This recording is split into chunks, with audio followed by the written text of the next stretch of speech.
The FBI has begun turning over to Senate investigators hundreds of pages of memos regarding the Bureau's probe into Hillary Clinton's private email server, sources told The Hill.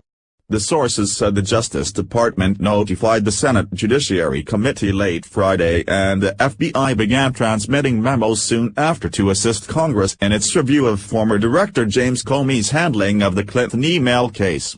Advertisement. The memos detail how and when the Bureau's leadership declined to pursue criminal charges against Hillary Clinton for transmitting classified information on her private email server, an investigation that has been the crux of controversy over Clinton's tenure as Secretary of State since the 2016 presidential campaigns.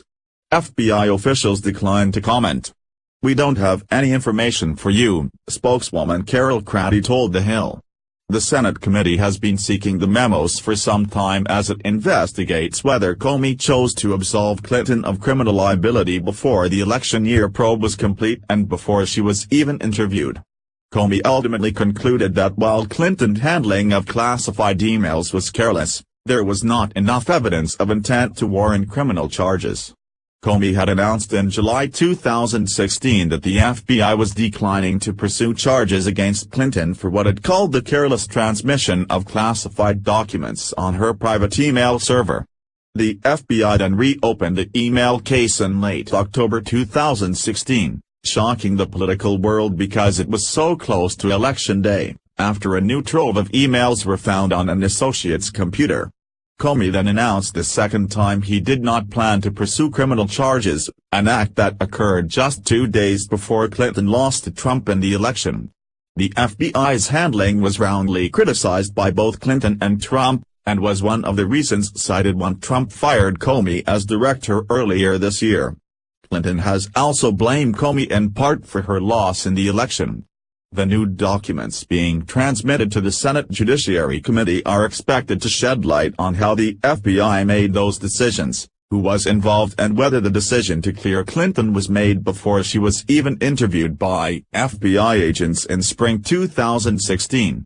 The release of the new documents comes as new FBI Director Chris Wray attempts to build his own relationship with Congress amid multiple oversight investigations. The release came hours after the new documents came to light in a federal lawsuit showing exactly when FBI Deputy Director Andrew McCabe recused himself from the Clinton email investigation, which was codenamed Mid-Year. McCabe was forced to step aside due to questions about a possible conflict of interest involving hundreds of thousands of dollars of money that flowed to his wife's political campaign from a Clinton ally.